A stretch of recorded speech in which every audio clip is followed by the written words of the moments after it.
In this video, we are going to walk through the control devices section where you will be detailing the control devices associated with each emission unit. On this screen, you will see a list of control devices already associated with the facility. We can view or edit a previously added control device or add a new control device by selecting the Add button at the bottom right corner of the screen. To begin, we will add a control device identifier. This identifier will be unique to the emission unit and its associated control device. Please note that this identifier cannot be changed later.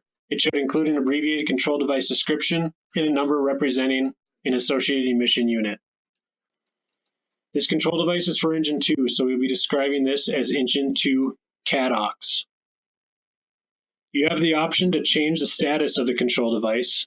If it has been permanently or temporarily shut down, you must include a shutdown date.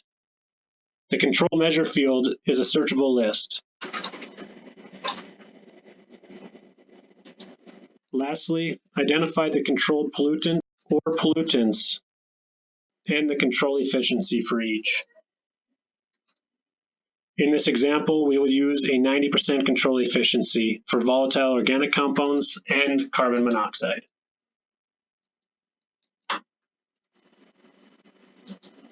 After clicking Save, the message at the top of the screen indicates that the control device was successfully updated.